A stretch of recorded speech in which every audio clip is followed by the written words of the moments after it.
आप भी अग्नि की पूजा किया करो, हवन के द्वारा, यज्ञ के द्वारा, दीप के द्वारा। अब 16 दिन के श्राद्ध आ रहे हैं। मैं बोल रहा हूं आप करेंगे तो नहीं, मुझे भी पता है, पर मैं बोले देता हूं, आपको करना नहीं है, मालूम है मुझे। करो तो फोन करके मुझे बताना कि आप कर रहे हो। बड़ा मुश्किल है, मुझे लगता नहीं है आप करोगे। करोगे? पक्का करोगे? तो गौ माता के गोबर के कंडे पहले से व्यवस्था कर लो, कहीं मिल जाए व्यवस्था कर लो। और 17 तारीख से लेकर के 2 अक्टूबर तक अग्यारी करो। अग्यारी जानते हो? अंगारा जलाइए, उसमें घी डालिए, फिर माचिस की तीली लगाइए। जब आग ऊपर उठे तो उसमें पितरों के नाम की 5 आहुतियां डालिए। पितरेभ्यो नमः स्वधा। देवताओं को डाला जाता है तो स्वाहा बोलते हैं, और पितरों को डाला जाता है तो स्वधा बोलते हैं। ये लिख लें आप। पितरों के नाम से 5 आहुतियां आप उस जलते हुए अंगारे के ऊपर, उसको नीचे थोड़ा लीपना।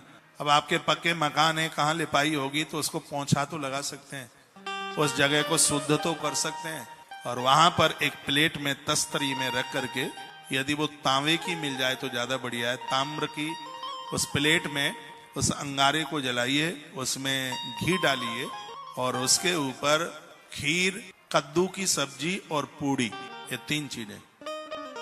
पितरों में श्राद्ध पक्ष में कद्दू बहुत ज्यादा प्रभावशाली है, ऐसे पुरखे तृप्त होते हैं। इन तीनों चीजों को ग्रास में मिलाकर 5 आहुतियां डालिए, अग्नि देवता को समर्पित कीजिए। वो आहुतियां आपके पुरखों के पास तक पहुंचेंगी, पूर्वजों के पास तक पहुंचेंगी।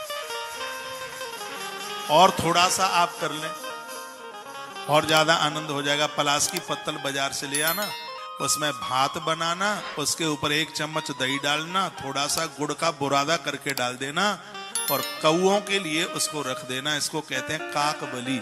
आपके खानदान में पूर्व में यदि आत्महत्या करके भी कोई मर गया होगा तो भी उस बेचारे का कल्याण हो जाएगा। ये आप कीजिए काक बलि।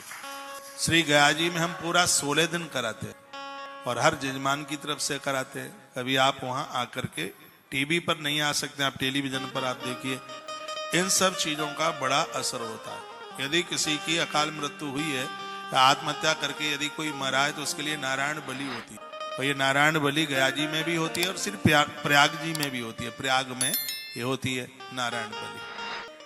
और यदि उससे कोई चूक गया है और की भी है तो भी श्राद्ध के 16वें दिन इस काक बलि की बहुत बड़ी महिमा।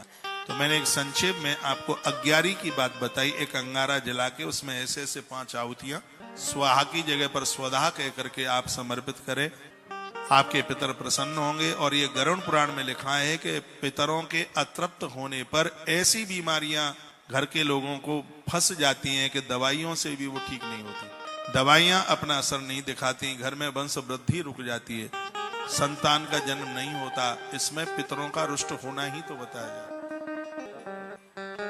एक बात और मैं आपको बोलूं, घर में जब पितृदोष बढ़ता है, ये पितृदोष कब आता है? जब हम पुरखों के लिए, पितरों के लिए कुछ कर नहीं पाते।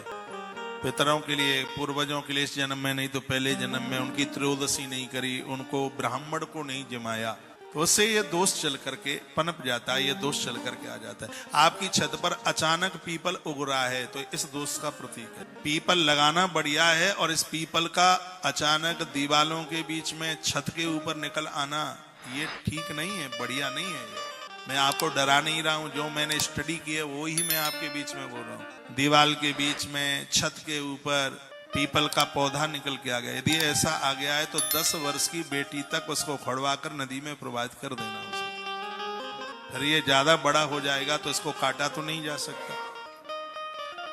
ऐसा वर्णन है ग्रंथों में कि जब जीवन में ये दोष चल के आता है, पितृ अतृप्त होते हैं, तो उन लोगों से ऐसा अपराध हो जाता है कि वो पीपल देवता का अपराध कर देते हैं, जैसे उस व्यक्ति के लिए लेने के देने पड़ जाते हैं उसके लिए। मैंने एक